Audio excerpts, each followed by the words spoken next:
સદા સંગ સતામેવ વિધેયો નાશતામ ક્વચિત સત્સંગતો હરો બુદ્ધિ અસત્સંગાત ગ્રહાદેશુ.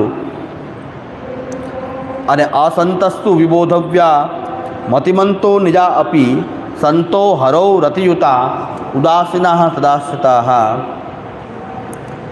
એટલે સંતને ઓળખવા કેવી રીતે, ભક્તને ઓળખવા કેવી રીતે? તો એ લોકો ભગવાનના આશ્રિત હોય છે એટલે હંમેશા દૈન્યવાળા હોય છે, પોતાની મહત્તા વધારતા નથી. ભક્તો ક્યારે પોતાની મહત્તા વધારતા નથી, એ દૈન્યવાળા હોય. તદાશ્રિતનો અર્થ છે ખાલી શરણ દીક્ષા લેનારો નહીં, પણ તદાશ્રિતનો અર્થ છે કે દૈન્ય હોય છે, હંમેશા દૈન્ય ભાવવાળા હોય. તદાશ્રિતા. અને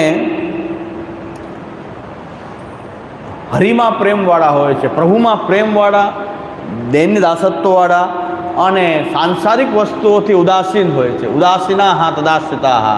તે ઉદાસીન હોય છે, સાંસારિક વસ્તુઓથી ઉદાસીન, ભગવાનમાં એ પ્રેમવાળા અને દૈન્યયુક્ત આશ્રિત હોય છે, એ ભક્તો હોય છે. એવાનો જ સંગ કરવો જોઈએ. એટલે અહીં સત્સંગ વિશેની વાત થઈ, પહેલાં સેવા કથાનો જે સિદ્ધાંત, સેવા નિષ્ઠા, અને પછી સત્સંગ વિષયનો નિર્ણય કર્યો જે જલભેદ અને પંચપદ્યાનીનો એ વિષય છે. અને ત્યાર પછી